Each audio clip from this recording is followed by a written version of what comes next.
जय हिंद दोस्तों, आप सभी का हमारे YouTube चैनल विद्यालय एजुकेशन में स्वागत है। मैं सचिन आज आप सभी के लिए बीपीएससी टीआर एग्जाम 3.0 के लिए जो आपके इंडियन हिस्ट्री के महत्वपूर्ण क्वेश्चन है और ये सभी जो आज के क्वेश्चन है मॉडर्न हिस्ट्री से है और ये आपके बीपीएससी घटना चक्र के क्वेश्चन है।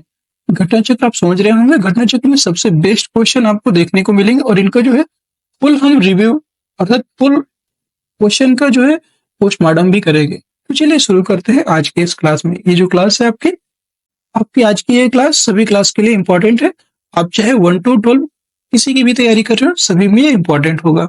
ठीक है, तो चलिए शुरू करते हैं आज की इस क्लास में। 251 आपका क्वेश्चन है, 1923 में स्वराज पार्टी का गठन किसने किया था? महात्मा गांधी, वल्लभ भाई पटेल, CR दास व मोतीलाल नेहरू, BR अम्बेडकर, उपयुक्त में से कोई नहीं है एक से अधिक। ये बताने की जो है स्वराज पार्टी का गठन किसने किया था? स्वराज पार्टी के गठन करते थे CR दास और मोतीलाल नेहरू। 1913 में जो है स्वराज पार्टी का गठन हुआ था।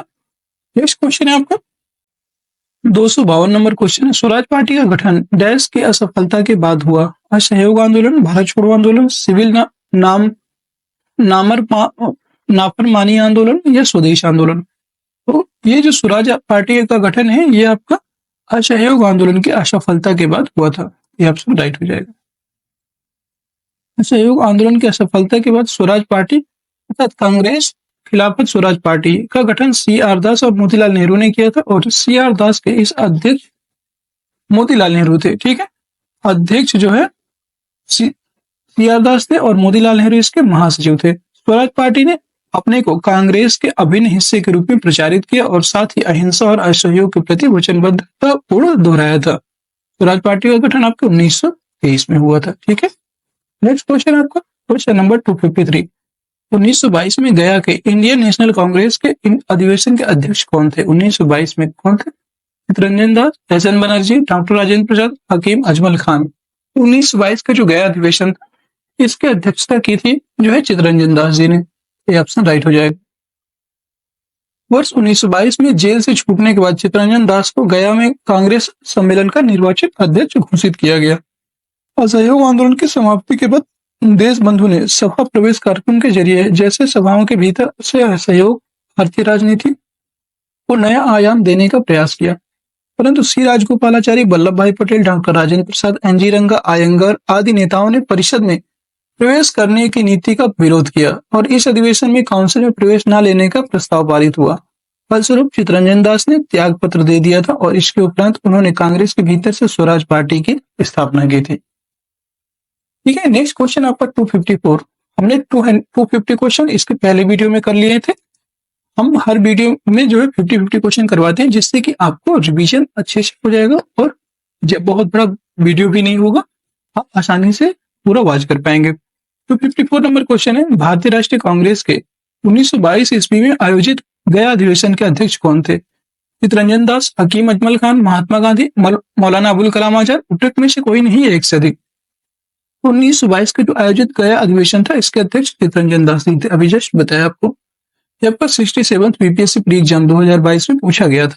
नेक्स्ट क्वेश्चन आपका 255 नंबर क्वेश्चन है, अतः सदैव सहमति के साथ अक्सर वाणिज्य मंडल के निर्देशन पर भारत सरकार चलती है और इसे व्हाइट मैंस बर्डन कहा जाता है। यह किसने कहा था? बंकिम चंद्र चटर्जी, महात्मा गांधी, सच्चिदानंद सिन्हा, राजेंद्र प्रसाद, उपयुक्त में से कोई नहीं है एक से अधिक। ये आपका बीपीएससी प्री 2018 में क्वेश्चन पूछा गया था। ये जो है सच्चिदानंद सिन्हा के द्वारा कहा गया था कि सदैव सहमति के साथ और अक्सर वाणिज्य मंडल के निर्देशों पर भारत सरकार चलती है और इसे व्हाइट मैंस बर्डन कहा जाता। ये ऑप्शन इसका राइट हो जाएगा। नेक्स्ट क्वेश्चन है 256, साइमन कमीशन पहली बार भारत कब आया था? ये जो है 1926, 1927, 1928, 1939, 1942। ये आपका साइमन कमीशन भारत 1928 में आया था। वर्ष 1919 के एक्ट में 10 वर्ष पर इसकी समीक्षा हेतु एक संवैधानिक आयोग के गठन का प्रावधान था। आयोग ने यह देखना था कि यह अधिनियम व्यवहार में कहां तक सफल रहा तथा उत्तरदायी शासन की दिशा में वह कहां तक प्रगति करने की स्थिति में है। किंतु ब्रिटेन की कंजर्वेटिव सरकार ने इसकी समीक्षा हेतु 2 वर्ष पूर्व 1927 में ही साइमन कमीशन की नियुक्ति कर दी और सर जॉन साइमन की अध्यक्षता में गठित इस कमीशन में कुल 7 सदस्य थे। क्योंकि इसमें सभी सदस्य अंग्रेज थे, इसलिए कांग्रेसियों ने इसे श्वेत कमीशन कहकर इसका विरोध भी किया था और इस साइमन कमीशन जो है 3 फरवरी 1928 को बंबई पहुंचा था। इस बात से आप याद रख सकते हैं क्यों इसका विरोध हुआ था।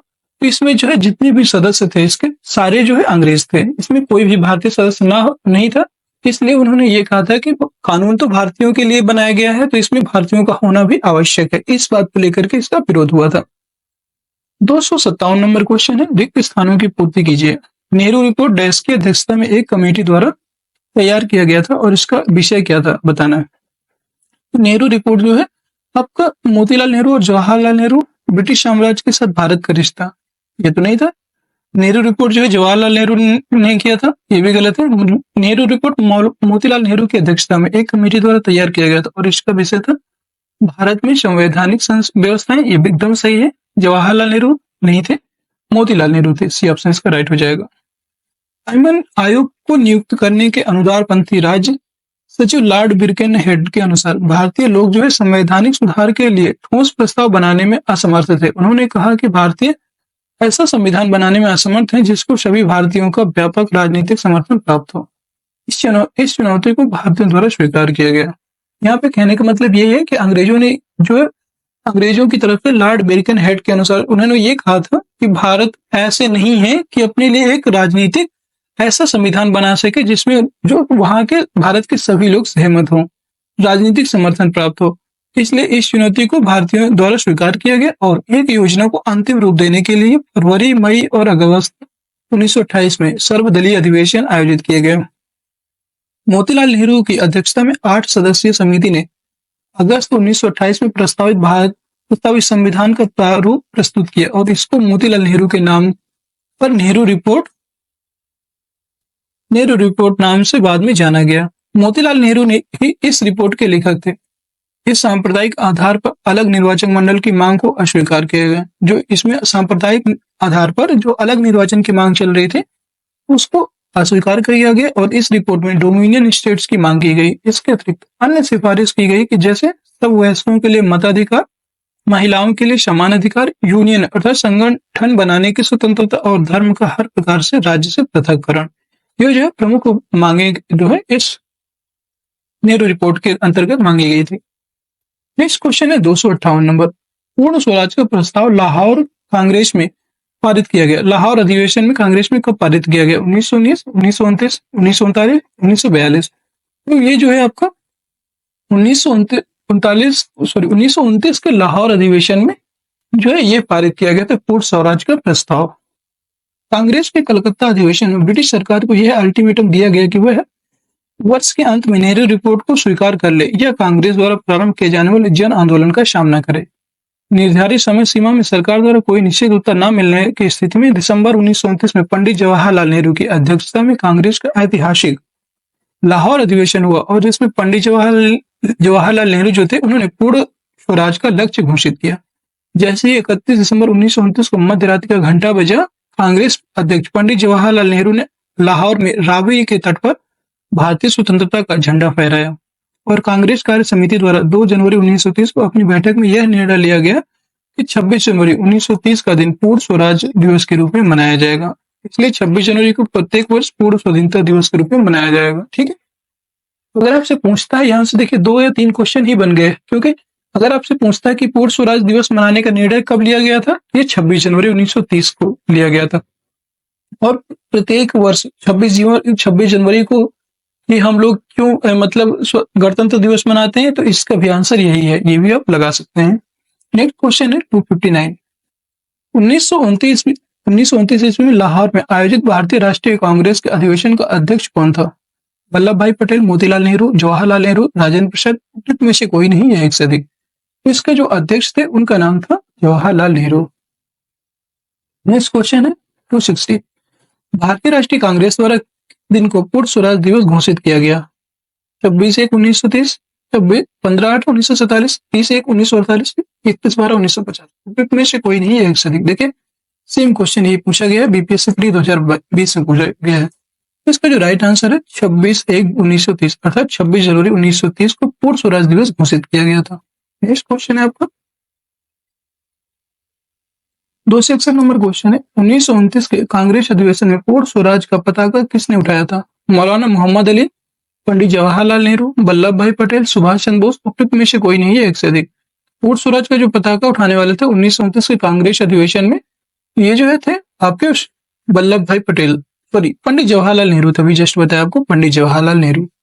नेक्स्ट क्वेश्चन है क्वेश्चन नंबर 262, समाजवाद का समर्थक कौन था और 1933 में ब्रिटिश शासन देशी राज्यों, जमींदारवाद और पूंजीवाद को उखाड़ फेंकना चाहता था? इसमें कौन थे समाजवाद के समर्थक? सरदार राजेंद्र प्रसाद, जवाहरलाल नेहरू, भूला भाई देसाई, सरदार पटेल, उपयुक्त में से कोई नहीं है एक से अधिक। इसे बताना है इसका जो है कौन सा राइट आंसर होगा। ये थे आपके जवाहरलाल नेहरू। जवाहरलाल नेहरू जो है समाजवाद के समर्थक थे और उन्होंने 1933 में ब्रिटिश शासन देशी राज्यों और जमींदारवाद के पूंजीवाद को उखाड़ फेंकना चाहते थे। बी ऑप्शन इसका राइट हो जाएगा। जवाहरलाल नेहरू जो है समाजवाद के समर्थक थे और नेहरू वर्ष 1933 में ब्रिटिश शासन देशी राज्यों, जमींदारवाद और पूंजीवाद को उखाड़ फेंकना चाहते थे, क्योंकि नेहरू का समाजवाद सोवियत संघ के समाजवाद से प्रभावित था। ये याद रखिएगा, आपसे पूछ सकता है कि नेहरू का समाजवाद किस देश के संविधान, किस देश के समाजवाद से प्रभावित है? तो ये जो है सोवियत संघ के समाजवाद से प्रभावित है और उन्होंने नवंबर 1927 में सोवियत संघ की यात्रा की थी। नेक्स्ट क्वेश्चन है आपका क्वेश्चन नंबर 263, किसने 1921 में पहली बार पूर्ण स्वतंत्रता की मांग को उठाया था? मौलाना मोहम्मद अली, पंडित जवाहरलाल नेहरू, महात्मा गांधी, मौलाना हसरत मोहानी।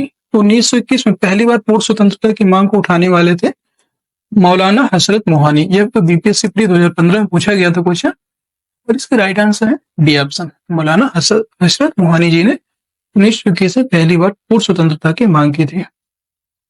और दोस्तों, आप सभी लोग हमारे टेलीग्राम जो चैनल है हमारा, जिससे आप सभी लोग जुड़ जाएं। इस वीडियो के डिस्क्रिप्शन में हमारे टेलीग्राम का लिंक दिया हुआ है, वहां से आप जुड़ सकते हैं और सर्च कर सकते हैं विद्यालय एजुकेशन ऑफिशियल नाम से हमारा टेलीग्राम चैनल है। वहां से आप जुड़ करके जो है सारी वीडियोज की इंफॉर्मेशन और सारी जो है आपके बीपीएससी टीआरई से संबंधित वहां पे सारी नॉलेज आपको मिल जाएगी, ठीक है। और अगर कोई भी क्वेश्चन होता है तो वहां पे आप जाकर पूछ सकते हैं, ठीक है। एग्जाम से रिलेटेड कोई भी आपकी क्वेरी है तो आप वहां पे जाकर के हमसे कांटेक्ट कर सकते हैं। नेक्स्ट क्वेश्चन है आपका 264, दांडी यात्रा की गई थी 1932 में, 1931 में, 1929 में या 1930 में? तो दांडी यात्रा कब की गई थी? 12 मार्च 1930 को ये जो है स्टार्ट हुई थी और 6 अप्रैल 1930 तक चली थी, ठीक है। इसका जो राइट आंसर हो जाएगा डी ऑप्शन हो जाएगा। नेक्स्ट क्वेश्चन है आपका 265 नंबर क्वेश्चन है, 1930 में महात्मा गांधी ने सविनय अवज्ञा आंदोलन कहां से प्रारंभ किया था? वर्धा, दांडी, सेवाग्राम, साबरमती, उपयुक्त में से कोई नहीं है एक से अधिक। तो 1930 में महात्मा गांधी ने सविनय अवज्ञा आंदोलन जो है साबरमती से प्रारंभ किया था। नेक्स्ट क्वेश्चन है आपका 266 नंबर, नमक सत्याग्रह के दौरान बिहार में लोगों ने नमक बनाने के साथ साथ किस कर के विरोध के द्वारा सरकार का विरोध किया था? चौकीदारी का, आर्थिक डेवलपमेंट, मलबा, उपयुक्त में से कोई नहीं है एक से अधिक। जो बिहार के लोग थे उन्होंने नमक सत्याग्रह के दौरान जो है बिहार के लोगों ने चौकीदार कर देने से मना कर दिया था, इसी के द्वारा उन्होंने विरोध किया था सरकार का। महात्मा गांधी ने 12 मार्च 1930 को अपना प्रसिद्ध दांडी यात्रा शुरू किया और उन्होंने साबरमती आश्रम से चुने हुए साथियों के साथ सत्याग्रह के लिए कूच किया। 24 दिनों की लंबी यात्रा के बाद उन्होंने 6 अप्रैल 1930 को दांडी में सांकेतिक रूप से नमक कानून को भंग किया और इस प्रकार नमक कानून तोड़ करके उन्होंने औपचारिक रूप से सविनय अवज्ञा आंदोलन का शुभारंभ भी किया था। सविनय अवज्ञा आंदोलन, यहाँ से आपके क्वेश्चन जरूर बनेगा। सविनय अवज्ञा आंदोलन गांधी जी के नेतृत्व में पूरे देश में फैल गया था और बिहार में लोगों के नमक बनाने के साथ साथ चौकीदारी कर के द्वारा सरकार का विरोध किया गया। अब से यही, अगर देखे पहले तो दांडी मार्च से क्वेश्चन पूछेगा, नहीं तो चौकीदारी कर से पूछेगा, ठीक है। दो में से ही क्वेश्चन पूछता है बार बार। और चौकीदारी कर का विरोध जो है बिहार में अत्यधिक सफल भी रहा था। नेक्स्ट क्वेश्चन है आपका 267, दांडी यात्रा कितने दिन चली थी? 10 दिन, 20 दिन, 24 दिन, 30 दिन, उपयुक्त में से कोई नहीं है एक से अधिक। देखिए बीपीएससी प्री में पूछा गया 2020 का क्वेश्चन है, ये आपकी जो है 24 दिन तक चली थी दांडी यात्रा। नेक्स्ट क्वेश्चन है 268, 1929 में खुदाई खिदमतगार को किसने संगठित किया था? अब्दुल गफ्फार खां, अली बंधु, अंसारी बंधु। तो खुदाई खिदमतगार को जो संगठित करने वाले थे उनका नाम था अब्दुल गफ्फार खां।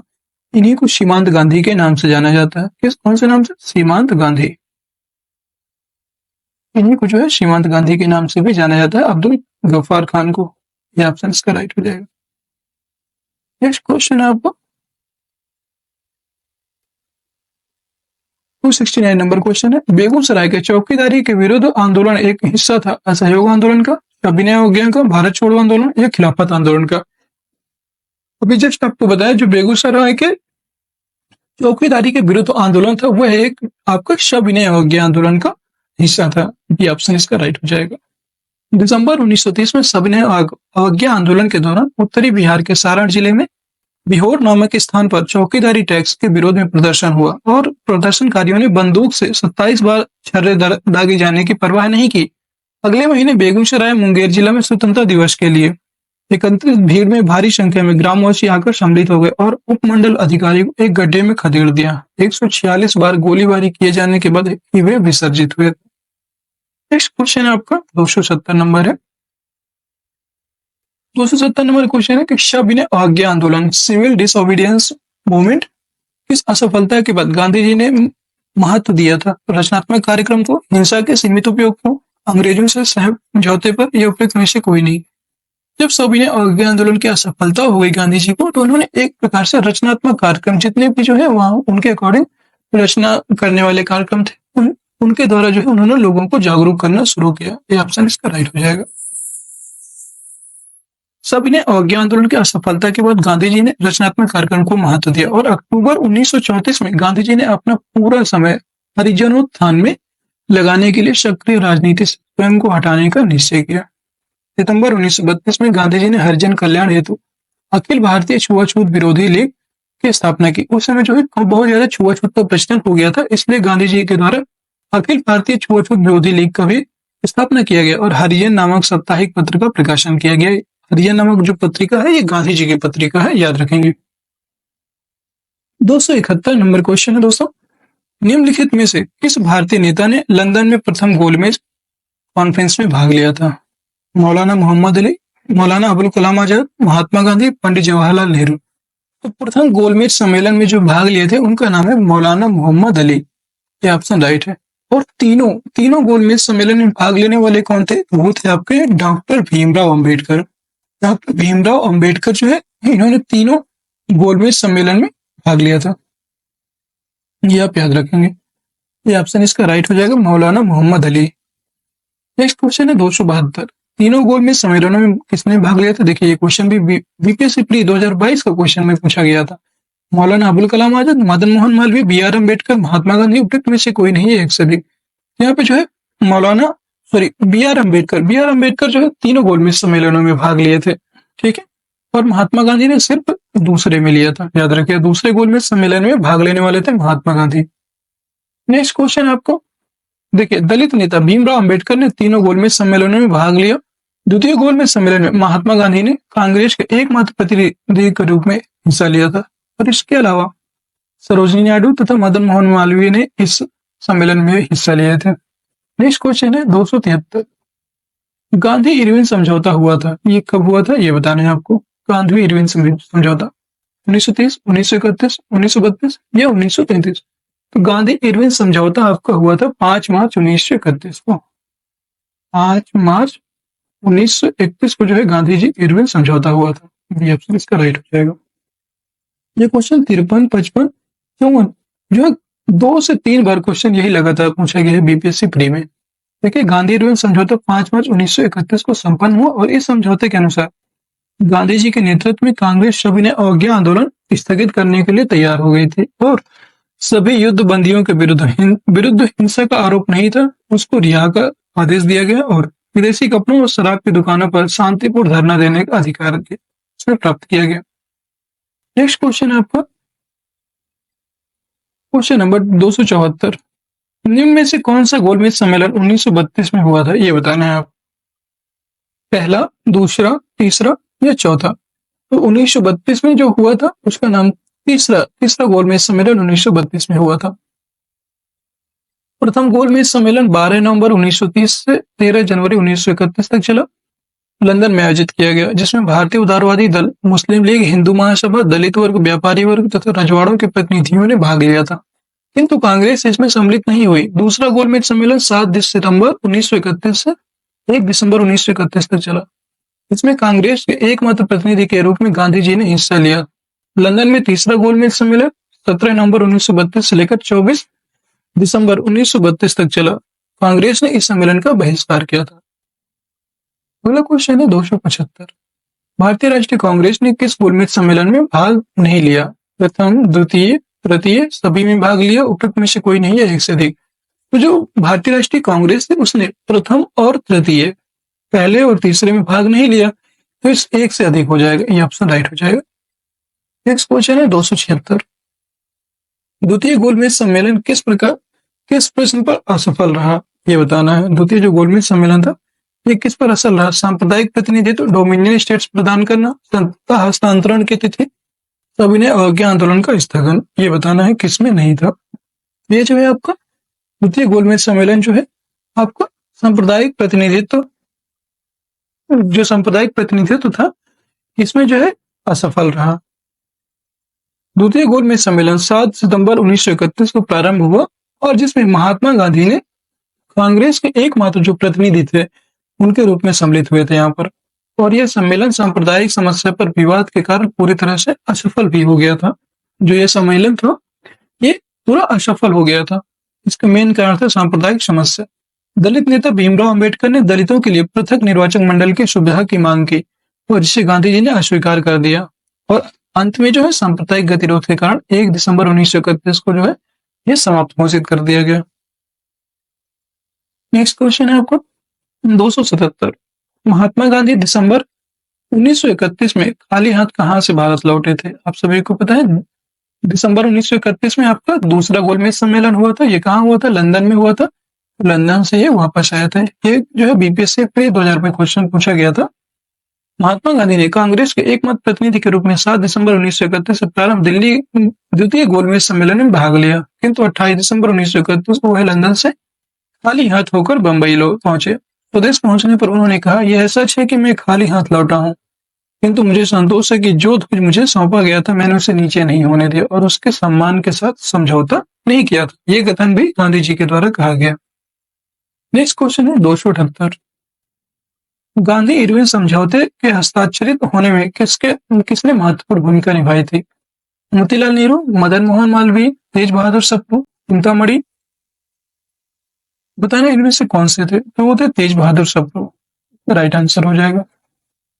तेज बहादुर सप्रू ने जो है गांधी इरविन समझौते के हस्ताक्षरित होने में महत्वपूर्ण भूमिका निभाई थी। ये जो है तेज बहादुर सप्रू जो है आपके मध्यस्थ थे, एक तरह से देखा जाए। गांधी इरविन ने देश में सौहार्द का वातावरण उत्पन्न करने के लिए 26 जनवरी 1931 को गांधी जी को जेल से रिहा कर तेज बहादुर सप्रू तथा एम.आर. जयकर के प्रयत्नों से गांधी एवं इरविन के मध्य 17 फरवरी 1931 में दिल्ली में वार्ता आरंभ हुई और 5 मार्च 1931 को दोनों के मध्य एक समझौता हुआ जो गांधी इरविन समझौता के नाम से जाना जाता है। नेक्स्ट क्वेश्चन है 279। 5 मार्च 1931 को निम्न में से कौन सा समझौता हुआ था? इमर्सन गांधी समझौता, हेलो गांधी समझौता, इरविन गांधी समझौता, गांधी साइमन समझौता। ये हुए थे गांधी इरविन समझौता। 280 नंबर क्वेश्चन है, अगस्त 1932 के रैमजे मैकडोनाल्ड के सांप्रदायिक पंचायत के द्वारा पहली बार एक पृथक निर्वाचक समूह बनाया गया था। तो पहली बार जो पृथक निर्वाचक समूह है ये बनाया गया था मुसलमानों के लिए, भारतीय ईसाइयों के लिए, एंग्लो इंडियंस के लिए, अछूतों के लिए। पृथक निर्वाचन समूह अछूतों के लिए बनाया गया था। ये ऑप्शन इसका राइट हो जाएगा। ब्रिटिश प्रधानमंत्री रैमजे मैकडोनाल्ड ने 16 अगस्त 1932 को सांप्रदायिक निर्णय प्रस्तुत किया और सांप्रदायिक निष्ठा प्रस्तुत करने के बाद जिसके अंतर्गत प्रत्येक अल्पसंख्यक समुदाय के लिए विधानमंडलों में कुछ सीटें सुरक्षित कर दी गई और जिनके सदस्यों का चुनाव पृथक निर्वाचक मंडलों द्वारा किया जाना था। मुसलमान और सिख, ईसाइयों, आंग्ल भारतीयों, महिलाओं का तो पहले से ही अल्पसंख्यक माना जाता था। अब इस नए कानून के अंतर्गत दलित वर्ग को अल्पसंख्यक मानकर हिंदुओं से अलग कर दिया गया था। ये जो है प्रमुख यहाँ का सांप्रदायिक जो 1932 में सांप्रदायिक निर्णय लिया गया उसके तहत ये सब किया गया था, याद रखिएगा। दोस्तों थोड़ा सा स्पीड से चल रहे हैं तो आपको प्रॉब्लम तो नहीं हो रही, कमेंट सेक्शन में जरूर बताइएगा, इसलिए कि सारे क्वेश्चन टाइम से हो जाए। तो कंटिन्यू कर रहे हैं। 281 नंबर क्वेश्चन है, सांप्रदायिक अवार्ड एवं पुनः पैक्ट के क्रमशः दलित वर्ग के लिए कितनी सीटें दी गई थी, ये बताना है आपको। कितनी सीटें दी गई थी क्रमशः? 74 व 79, क्रमशः 71 व 147, क्रमशः 78 व 80, क्रमशः 78 व 69। सांप्रदायिक अवार्ड एवं पुनः पैक्ट में क्रमशः दी गई थी, सबसे पहले दी गई थी वहां पे 71 सीटें, सांप्रदायिक अवार्ड में दी गई थी 71 सीटें, और बाद में पुनः पैक्ट जब हुआ तो फिर बाद में बढ़ा करके 147 कर दी गई थी। 71 व 47 बी ऑप्शन इसका राइट हो जाएगा। अगला क्वेश्चन है 282, पूना समझौते का उद्देश्य था हिंदू मुस्लिम एकता, दलित वर्ग को प्रतिनिधित्व देना, राजाओं को विशेषाधिकार देना, ध्वज शासन, डायरकी पर पुनर्विचार। तो इसमें जो है दलित वर्ग को प्रतिनिधित्व देना, ये जो है पूना समझौते का प्रमुख उद्देश्य था। बी ऑप्शन इसका राइट हो जाएगा। अगला क्वेश्चन है 283, बहिष्कृत भारत जनरल किसने शुरू किया था? ज्योतिबा फुले, करसनदास मुलजी, बाल गंगाधर तिलक, बाबा साहेब अम्बेडकर। उपयुक्त में से कोई नहीं है, एक से अधिक। ये आपका बीपीएससी प्री 2022 में पूछा गया था क्वेश्चन। और बहिष्कृत भारत जो जर्नल है ये बाबा साहेब अम्बेडकर के द्वारा शुरू किया था। बाबा बहिष्कृत भारत जनरल को भीमराव अम्बेडकर ने शुरू किया और इन्होंने जुलाई 1924 में बंबई में बहिष्कृत हितकांडी सभा नामक एक संस्था भी बनाई थी। नेक्स्ट क्वेश्चन है आपका 284, अपने किस कांडी कमेटी में कांग्रेस ने भू स्वामित्व को समाप्त करने की नीति अपनाई? कार्यकारिणी कमेटी 1937, कार्यकारिणी कमेटी 1942, कार्यकारिणी कमेटी 1945 या कार्यकारिणी कमेटी 1946। ये जो है आपका कार्यकारिणी कमेटी 1937 में भू स्वामित्व को समाप्त करने की नीति बनाई थी कांग्रेस ने। ये ऑप्शन राइट हो जाएगा। अगला क्वेश्चन है आपका 285 नंबर, किस अधिवेशन के बारे में जवाहरलाल नेहरू ने कहा था कि हमें एक ऐसी कार दी गई थी जिसमें सब ब्रेक थे किंतु इंजन नहीं था? जिसमें सब ब्रेक तो थे बट इंजन ही नहीं था। 1858 का अधिनियम, 1919 का अधिनियम, 1919 का अधिनियम, 1909, 1935 का अधिनियम। उपयुक्त में से कोई नहीं है, एक से अधिक। तो ये जो कथन था जो आपको जवाहरलाल नेहरू जी के लिए कहा गया था, उन्होंने 1935 का जो अधिनियम था ना उसके लिए कहा था कि इसमें सभी प्रकार के ब्रेक तो थे पर इंजन नहीं था। डी ऑप्शन राइट हो जाएगा। उनके इस कथन से क्या तात्पर्य है देखिएगा। 1935 के अधिनियम के बारे में जवाहरलाल नेहरू ने कहा था कि एक कार जिसमें ब्रेक तो है पर इंजन नहीं है, वे वर्ष 1947 से 1964 तक भारत के प्रधानमंत्री रहे और वे पंचशील के प्रणेता तथा गुटनिरपेक्षता में भी विश्वास रखते थे। ये जो है 1935 का अधिनियम हो जाएगा इसका राइट आंसर। ये आपका 2020 में पूछा गया था बीपीएससी प्री एग्जाम में। तो दोस्तों अगर आप सभी लोगों को क्लास पसंद आ रही है तो एक बार क्लास को लाइक कर दीजिए, शेयर कर दीजिए, और चैनल में नए हैं तो चैनल को सब्सक्राइब अवश्य कर लीजिएगा। आपकी जो है साइंस की भी क्लास स्टार्ट हो गई है, जो घटना चक्र की बुक है उसी से हमने साइंस की भी क्लास स्टार्ट कर दी है, तो वो भी आप जरूर देखिएगा। और उम्मीद है आपको सारी क्लास बहुत पसंद आएंगी। और यकीन मानिए आपको जो है यहाँ से हर सब्जेक्ट से क्वेश्चन देखने को मिलेंगे आपके एग्जाम में, हूबहू आपके क्वेश्चन एग्जाम में देखने को मिलेंगे। अगर मैं आपको और कोशिश करेंगे कि 15 से 20 के बीच में, 15 से 20 के बीच में प्रीवियस ईयर जितने भी अभी तक TRE1 TRE2 में क्वेश्चन पूछे गए हैं सारे क्वेश्चन पेपर जो है एक तरफ से करवा दिए जाए। तो आप बताइएगा, कमेंट बॉक्स में बताइएगा अगर आपको ये पसंद आए तो हम जो है 15 से 20 के बीच में उनका भी पूरा रिवीजन एक बार करवा देंगे। चलिए शुरू करते हैं। 286 नंबर क्वेश्चन है, फरवरी 1938 में बिहार की चुनी हुई सरकार ने किस कारणवश इस्तीफा दिया था, ये बताना है। ये किस कारणवश दिया था इस्तीफा? भारत के युद्ध में शरीक होना, गांधी के आह्वान पर, अंग्रेजों के खिलाफ सत्याग्रह, अंग्रेजों द्वारा लाया गया भारी कर, राजनीतिक बंदियों को छोड़ना। उपयुक्त में से कोई नहीं है, एक से अधिक। इसका जो राइट आंसर है वो हो जाएगा राजनीतिक बंदियों को छोड़ना। ये जो है प्रमुख इसका कारण था इस्तीफा देने का। नेक्स्ट क्वेश्चन है आपका 287 नंबर क्वेश्चन है, बिहार किसान सभा के से कौन जुड़ा था? स्वामी सहजानंद, कार्यानंद शर्मा, राहुल संकृत्यान, यदुनंदन शर्मा। उपयुक्त में से कोई नहीं है, एक से अधिक। जो बिहार किसान सभा से जो जुड़े थे वो एक से अधिक हो जाएगा। स्वामी सहजानंद भी जुड़े थे, राहुल संकृत्यान भी जुड़े थे, यदुनंदन कार्य शर्मा, ये जो है सभी इससे जुड़े हुए थे। तो ये ऑप्शन इसका राइट हो जाएगा, एक से अधिक। नेक्स्ट क्वेश्चन है आपको 288 नंबर क्वेश्चन है, कांग्रेस सोशलिस्ट पार्टी की पहली बैठक कब हुई? कहाँ हुई थी ये बताना है। दिल्ली में, नासिक में, पटना में, लाहौर में। तो कांग्रेस सोशलिस्ट पार्टी की जो पहली बैठक है ये आपका हुई थी पटना में। पटना में इसकी पहली बैठक हुई थी और ये 1934 में हुई थी। याद रखिएगा 1934 में कांग्रेस सोशलिस्ट पार्टी की पहली बैठक हुई थी। नेक्स्ट क्वेश्चन है 289, अखिल भारतीय किसान कांग्रेस का गठन किया गया था 1936 में, 1939 में, 1942 ईस्वी में, 1945 ईस्वी में, उपयुक्त में से कोई नहीं है, एक से अधिक। तो अखिल भारतीय किसान कांग्रेस का जो गठन है ये आपका हुआ था 1936 में। 1936 में जो है इसका गठन हुआ था। अगला क्वेश्चन है 290, 1936 में लखनऊ में अखिल भारतीय किसान सभा का प्रथम अध्यक्ष किसे चुना गया था? एनजी रंगा, पीएमएस नंबूद्रीपाद, स्वामी सहजानंद सरस्वती, आचार्य नरेंद्र देव, उपयुक्त में से कोई नहीं है, उपयुक्त में एक से अधिक। इसका जो राइट आंसर हो जाएगा वो हो जाएगा स्वामी सहजानंद सरस्वती। सी ऑप्शन इसका राइट हो जाएगा।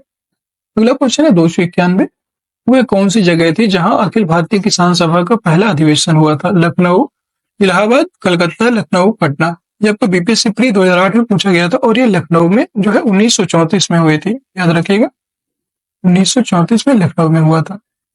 किसके द्वारा किया गया था? तो अभी जस्ट बताया आपको, स्वामी सहजानंद सरस्वती जी के द्वारा। नेक्स्ट क्वेश्चन है 292 नंबर क्वेश्चन है, स्वामी सहजानंद सरस्वती ने भूमि और जलमार्ग के राष्ट्रीयकरण की मांग के साथ अखिल भारतीय संयुक्त किसान सभा का गठन किया था।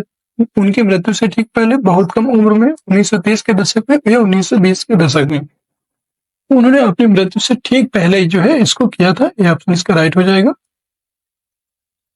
अगला नंबर क्वेश्चन है 293 नंबर क्वेश्चन है, भारत ट्रेड यूनियन कांग्रेस के पहले अध्यक्ष कौन थे? Very important question, star mark कर लीजिए, बहुत इंपॉर्टेंट क्वेश्चन है ये। भारत ट्रेड यूनियन, ये देख रहे हैं 48, 52, 42 सभी कई बार क्वेश्चन पूछा गया है। BT Ranadive, Satyabhakt, Lala Lajpat Rai, MN Joshi. Bharat trade union Congress के पहले अध्यक्ष थे आपके लाला लाजपत राय। नेक्स्ट क्वेश्चन है आपका क्वेश्चन नंबर 294, ट्रेड यूनियन आंदोलन के क्रांतिकारी चरण का समय क्या था? 1939 से 45, 1926 से 1939, 1918 से 26 या 1914 से 18। इसका जो टाइम पीरियड था वो था 1926 से लेकर 1939 तक। ठीक है। नेक्स्ट क्वेश्चन है 295, कांग्रेस सोशलिस्ट पार्टी की पहली बैठक पटना में हुई थी, वर्ष कब हुई थी? 1921 में, 1934 में, 1937 में, 1939 में। ये हुई थी 1934 में। ये ऑप्शन इसका राइट हो जाएगा। अगला प्रश्न 296, जयप्रकाश नारायण किस पार्टी से संबंधित थे? ये भी आपका बहुत इंपॉर्टेंट क्वेश्चन है, कई बार पूछा गया है। कांग्रेस, किसान सभा, कांग्रेस समाजवादी, रायवादी। ये जो है कांग्रेस समाजवादी पार्टी से संबंधित है जयप्रकाश नारायण। अगला क्वेश्चन है जो है 297 नंबर क्वेश्चन है, जयप्रकाश नारायण किस पार्टी से जुड़े थे? Congress party, communist party, Congress socialist party, किसान सभा। कांग्रेस सोशलिस्ट पार्टी से ये जुड़े थे। अगला क्वेश्चन है, बिहार सोशलिस्ट पार्टी के संस्थापक कौन थे? ये बताना है आपको कि बिहार जो सोशलिस्ट पार्टी थी इसका संस्थापक कौन है? जयप्रकाश नारायण, सत्य भगत, एमएन रॉय, सुभाष चंद्र बोस। ये थे आपके जयप्रकाश नारायण बिहार सोशलिस्ट पार्टी से जुड़े हुए थे। और जो है बिहार सोशलिस्ट पार्टी का गठन 1931 में हुआ था। नेक्स्ट क्वेश्चन है 299, जयप्रकाश नारायण किस नाम से पहचाने जाते थे? लोकमान्य, लोकनायक, लोकहितवादी, लोकनेता। यूपीएससी प्री 2015 में पूछा गया था और यह लोकनायक के नाम से जाना जाता है। और आज क्लास का लास्ट क्वेश्चन 2300 नंबर, और ये इसका आंसर आप लोगों को देना है, लोकनायक के नाम से किसे जाना जाता है? जस्ट अभी बताया, इसका जो है उत्तर आप कमेंट बॉक्स में जरूर बताइएगा। महात्मा गांधी, सुभाष चंद्र बोस, जयप्रकाश नारायण, बाल गंगाधर तिलक, लोकनायक के नाम से किसे जाना जाता है? कमेंट बॉक्स में जरूर बताइएगा इसका आंसर। तो दोस्तों आज की क्लास आपकी यहीं पे समाप्त होती है। क्लास कैसी लगी कमेंट बॉक्स में जरूर बताइएगा। किसी क्वेश्चन में थोड़ा सा भी डाउट हो या कोई बात हो आपकी तो जरूर बताइएगा कमेंट बॉक्स में।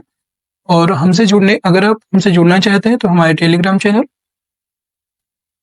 टेलीग्राम चैनल का लिंक आपके इस वीडियो के डिस्क्रिप्शन में मिल जाएगा। और आप जो है सर्च कर सकते हैं विद्यालय एजुकेशन ऑफिशियल नाम से, जो है आप इसे सर्च कर सकते हैं। और अगर आप हमसे व्हाट्सएप से जुड़ना चाहते हैं तो हमारे नंबर पे आप मैसेज कर सकते हैं 63869531 जीरो। को कोई भी पीडीएफ चाहिए तो आप यहाँ पे आकर के हमसे कांटेक्ट कर सकते हैं। मिलते हैं नेक्स्ट वीडियो में, तब तक के लिए आप जय हिंद जय भारत। मिलते हैं, तब तक आप हंसते रहिए, मुस्कुराते रहिए और अपनी एग्जाम को ऐसी तैयारी करिए जिससे कि आप सभी लोग अपने अपने एग्जाम को फोड़ करके आए।